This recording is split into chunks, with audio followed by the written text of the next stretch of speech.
Tahukah Anda bahwa komputer pertama yang pernah dibuat memiliki berat mencapai 27 ton dan memenuhi seluruh ruangan? Bayangkan jika Anda membutuhkan forklift hanya untuk memindahkan laptop Anda. Saat ini, komputer ada di mana-mana, di atas meja kita, di saku kita, bahkan di perangkat yang membantu kita menjelajahi luar angkasa. Tetapi pernahkah Anda bertanya-tanya, bagaimana semua ini dimulai? Siapa para pelopor yang mengubah alat hitung sederhana menjadi mesin canggih yang membentuk kehidupan kita? Dalam video ini, kita akan melakukan perjalanan melintasi waktu untuk mengeksplorasi asal-usul komputer yang menarik. Dari alat hitung kuno hingga mesin revolusioner yang memicu era digital. Kisah ini adalah tentang inovasi, tekad, dan sedikit sentuhan kejeniusan. Mari kita mulai. Kisah kita dimulai jauh sebelum komputer memiliki layar, keyboard, atau bahkan listrik. Komputer pertama bukanlah mesin sama sekali. Mereka adalah alat yang dirancang untuk mengatasi salah satu tantangan tertua umat manusia, yaitu melacak angka. Salah satu alat paling awal dan bertahan lama adalah sempoa, ditemukan sekitar tahun 2400 M di Mesopotamia. Sempoa pada dasarnya adalah kalkulator manual, dengan deretan manik-manik yang meluncur di sepanjang batang atau alur. Sempoa memungkinkan pedagang untuk melakukan penambahan, pengurangan, dan bahkan perkalian, serta pembagian sederhana. Meskipun mungkin terlihat primitif sekarang, sempoa sangat revolusioner pada masanya dan sangat efisien. Faktanya, pengguna sempoa yang terampil dapat menyaingi kecepatan kalkulator modern untuk operasi dasar. Beberapa budaya, seperti di sebagian Asia, masih menggunakan sempoa hingga hari ini, menggabungkan tradisi dengan kepraktisan. Namun, manusia tidak berhenti di situ. Seiring dengan berkembangnya masyarakat, kebutuhan akan alat yang lebih canggih pun meningkat. Muncullah kalkulator mekanis. Pada tahun 1642, seorang matematikawan dan filsuf Prancis bernama Blaise Pascal merancang salah satu kalkulator mekanis pertama, yang disebut Pascaline. Perangkat rumit ini menggunakan roda gigi dan tuas untuk melakukan penambahan dan pengurangan. Awalnya dikembangkan untuk membantu ayah Pascal, seorang pemungut pajak, mengelola jumlah uang yang besar, sebuah solusi cerdas untuk masalah yang sangat praktis. Kemudian, pada tahun 1673, polymath Jerman Gottfried Wilhelm Leibniz membawa hal ini lebih jauh dengan step reckoner-nya. Kalkulator ini tidak hanya bisa menambah dan mengurangi, tetapi juga mengalihkan, membagi, dan bahkan mengekstrak akar kuadrat. Inovasi Leibniz menjadi landasan bagi perangkat komputasi mekanis di masa depan. Alat-alat ini mungkin terlihat sederhana dibandingkan dengan komputer saat ini, tetapi mereka mewakili lompatan kritis dalam pemahaman kita tentang bagaimana mengotomatisasi perhitungan. Mereka menunjukkan bahwa kecerdasan manusia dapat menciptakan mesin yang mampu mengurangi kesalahan, menghemat waktu, dan meningkatkan produktivitas. Sungguh luar biasa untuk berpikir bahwa dari awal yang sederhana ini, manik-manik pada bingkai, roda gigi, dan tuas, muncul percikan pertama dari sebuah ide, bahwa mesin dapat berpikir, menghitung, dan memecahkan masalah untuk kita. Sempoa dan kalkulator mekanis bukan hanya alat, mereka adalah batu loncatan di jalan menuju komputasi modern. Ketika abad ke-19 tiba, impian untuk menciptakan mesin yang mampu melakukan tugas yang lebih kompleks mulai terbentuk. Ini bukan lagi sekadar tentang perhitungan. Ini tentang merancang mesin yang dapat diprogram, mesin yang dapat beradaptasi untuk memecahkan berbagai jenis masalah. Di jantung impian ini adalah satu orang, Charles Babbage. Pada tahun 1822, Charles Babbage, seorang matematikawan dan penemu Inggris, merancang sebuah mesin yang disebut difference engine. Ini bukan kalkulator biasa. Mesin ini dirancang untuk secara otomatis menghitung dan mencetak tabel matematika, menghilangkan kesalahan manusia dalam perhitungan manual. Meskipun difference engine Babbage tidak pernah sepenuhnya selesai selama hidupnya, desainnya sangat revolusioner. Tetapi Babbage belum selesai. Pada tahun 1837, dia memiliki ide yang lebih besar, analytical engine. Bayangkan sebuah mesin yang mampu melakukan tidak hanya satu tugas tetapi banyak. Mampu melakukan berbagai perhitungan berdasarkan instruksi yang dimasukkan ke dalamnya. Ini adalah desain konseptual pertama di dunia untuk komputer yang dapat diprogram. Analytical engine sangat revolusioner dalam desainnya. Mesin ini memiliki unit aritmatika, aliran kontrol melalui percabangan bersyarat, loop, dan memori.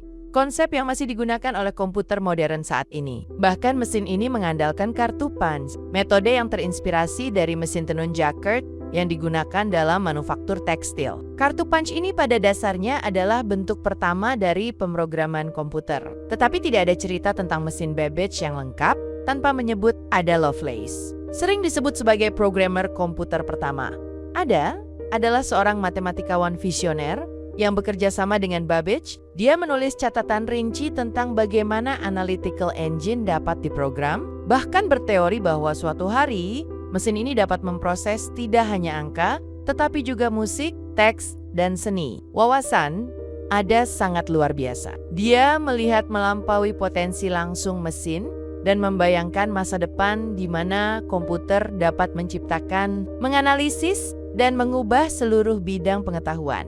Dalam kata-katanya, analytical engine dapat menenun pola aljabar, seperti halnya mesin tenun Jacquard menenun bunga dan daun. Meskipun analytical engine tidak pernah dibangun selama hidup mereka, ide-ide Babbage dan Lovelace menjadi fondasi komputasi modern. Mereka menunjukkan kepada dunia bahwa mesin dapat melampaui perhitungan dasar. Mereka dapat berpikir, beradaptasi, dan menciptakan. Ketika abad ke-20 mendekat, umat manusia siap untuk mengubah impian mesin yang dapat diprogram menjadi kenyataan. Era ini menyaksikan kelahiran perangkat yang menjembatani kesenjangan antara mesin murni mekanis dan mesin yang sepenuhnya elektronik.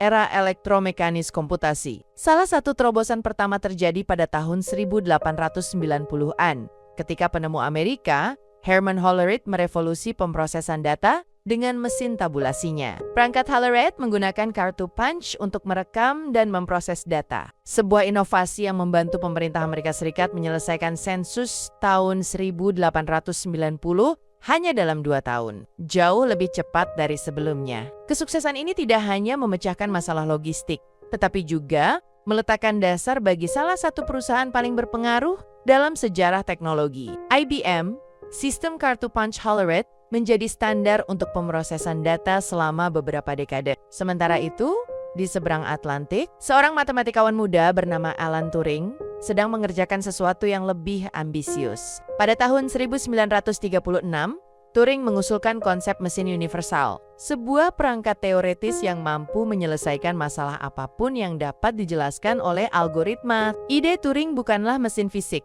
melainkan cetak biru untuk struktur logis semua komputer yang akan datang. Mesin Turing memperkenalkan konsep membaca, menulis, dan menyimpan informasi. Prinsip-prinsip kunci yang menggerakkan komputasi modern. Sementara ide Turing bersifat teoretis, mesin praktis juga sedang dibangun. Pada tahun 1941, insinyur Jerman Konrad Zuse mengembangkan Zuse Z3 yang dianggap sebagai komputer digital pertama yang dapat diprogram. Yang luar biasa.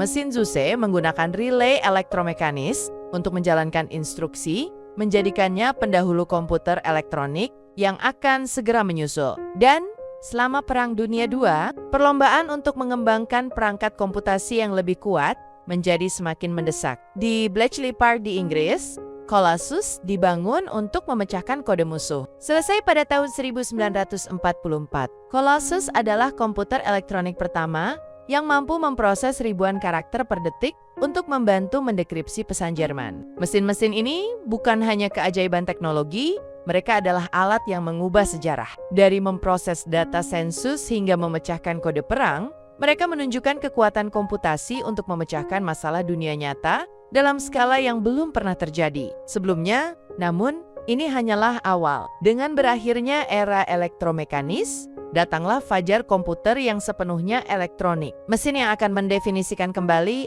apa yang mungkin di setiap sudut dunia kita. Pada pertengahan abad ke-20, dunia berada di ambang revolusi. Impian komputer yang sepenuhnya elektronik, mesin yang lebih cepat dan lebih canggih dari sebelumnya, akan segera menjadi kenyataan. Ini bukan lagi sekadar ide konseptual.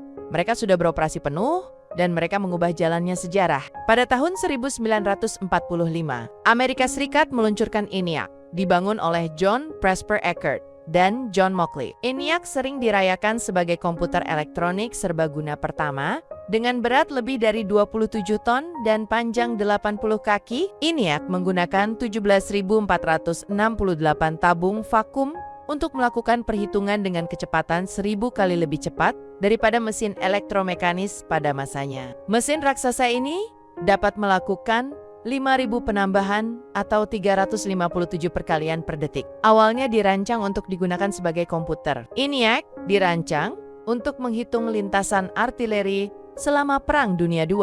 ENIAC dengan cepat menunjukkan kemampuannya dengan memecahkan masalah kompleks dalam teknik, fisika, dan matematika. Tetapi, ENIAC bukan satu-satunya mesin perintis. Di seluruh dunia, Konrad Zuse telah membangun Z3 pada tahun 1941, komputer digital pertama yang dapat diprogram, meskipun tidak secepat atau sepopuler ENIAC.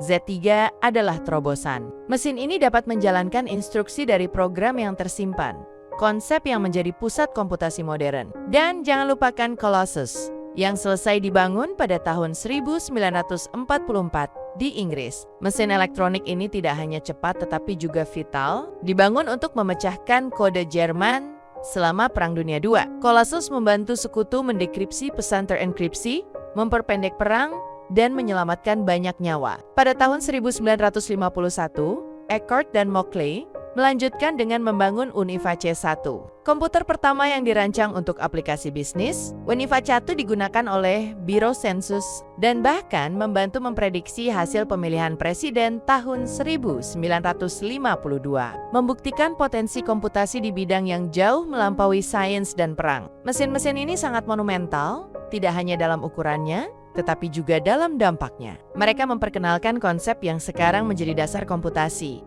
seperti kemampuan untuk diprogram, pemrosesan data elektronik, dan kemampuan untuk menangani sejumlah besar informasi dengan cepat dan akurat. Dari tabung vakum ENIAC hingga microchip saat ini, komputer-komputer awal ini mempersiapkan panggung untuk semua yang kita gunakan sekarang. Mereka bukan hanya alat, mereka adalah gambaran masa depan, menunjukkan kepada dunia apa yang dapat dicapai oleh teknologi. Dari alat kuno seperti sempoa, hingga mesin revolusioner abad ke-20, evolusi komputer telah menjadi perjalanan imajinasi, inovasi, dan ketekunan.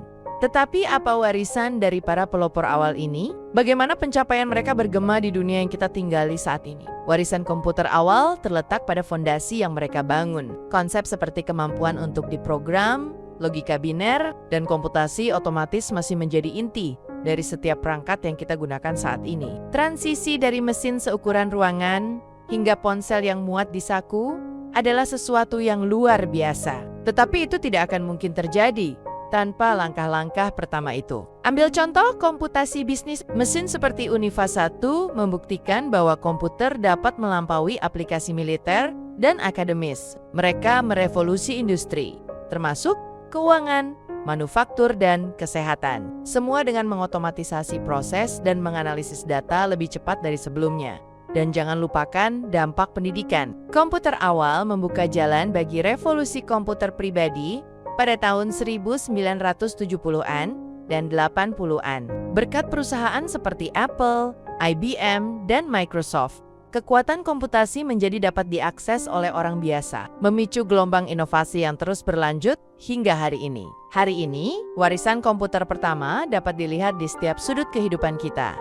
Superkomputer mensimulasikan perubahan iklim, kecerdasan buatan membantu dalam diagnosis penyakit, dan internet menghubungkan miliaran orang di seluruh dunia. Semua pencapaian yang tidak terbayangkan pada masa Babbage dan Turing. Tetapi mungkin warisan terbesar adalah bagaimana komputer telah mengubah potensi manusia. Mereka telah memperluas kemampuan kita untuk memecahkan masalah, berkomunikasi, dan bermimpi. Dari memetakan genom manusia hingga menjelajahi sudut terjauh alam semesta, komputer telah menjadi alat paling kuat kita. Namun, kisah ini masih jauh dari selesai. Setiap terobosan dibangun di atas pencapaian masa lalu. Komputer masa depan, mesin kuantum, sistem yang digerakkan oleh AI akan berutang keberadaannya pada impian para visioner seperti Charles Babbage, Ada Lovelace, dan Alan Turing. Jadi, lain kali Anda mengetuk layar, mengetik di keyboard, atau bertanya pada asisten virtual Anda, Ingatlah perjalanan luar biasa yang membawa kita ke sini. Kisah komputer bukan hanya kisah teknologi. Ini adalah kisah tentang upaya manusia untuk melampaui batasnya. Terima kasih telah bergabung dengan kami dalam perjalanan melalui sejarah komputer ini. Jangan lupa untuk menyukai, berkomentar, dan berlangganan untuk lebih banyak kisah tentang teknologi dan inovasi.